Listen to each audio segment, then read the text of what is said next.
بات سنیں, کتاب بند کریں 2 منٹ. کیوں؟ میں آپ سے معافی مانگنا چاہتی ہوں. معافی کیوں مانگنا چاہتی؟ تم اپنی انا کو کیوں توڑ رہی ہو؟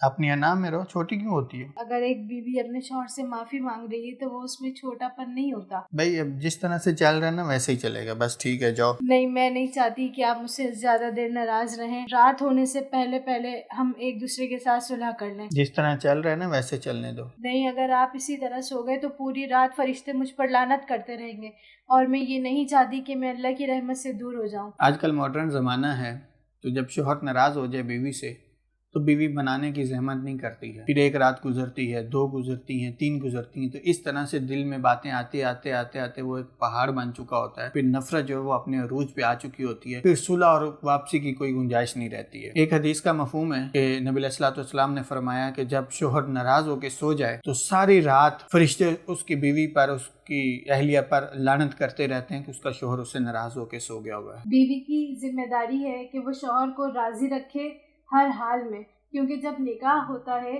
تو وہ اس میں اللہ کے بعد اس شوہر کی فرما بردار ہونا پڑتا ہے. یہ نکاح کے واجبات میں سے ہے کہ شوہر کا مطیع اور فرما بردار رہ کر ساری زندگی گزارنی پڑتی ہے. اگر شوہر ناراض ہو جاتا ہے تو اسے چاہیے بیوی کو کہ وہ اپنے شوہر کو راضی کرے. جب وہ اللہ کو راضی کرتی ہے, ماں باپ کو راضی کرتی ہے, تو شوہر کو راضی کرنا بھی اس کے اوپر اولین فرض ہے. حدیث شریف میں آتا ہے کہ جو عورت اس حالت میں فوت ہو کہ اس کا شوہر اس سے راضی تھا تو وہ جنت میں داخل ہوگی. اب سوچے کہ اگر کوئی عورت اس حالت میں مر گئی کہ اس کا شوہر اس سے راضی نہیں تھا, ناراض تھا کسی بھی بات پر, کسی بھی وجہ سے, تو اس کے برعکس معاملہ نہیں ہوگا. اگر ہم چاہتے ہیں کہ ہم جنت میں داخل ہوں, جہنم سے چھٹکارا پائیں, تو پھر ہمیں جہاں ہر طرح حقوق ادا کرتے ہیں وہاں پر شوہر کے حقوق کا بھی خیال رکھنا پڑے گا. امید آج کی ویڈیو, آج کا ٹاپک آپ کو سمجھ میں آیا ہوگا.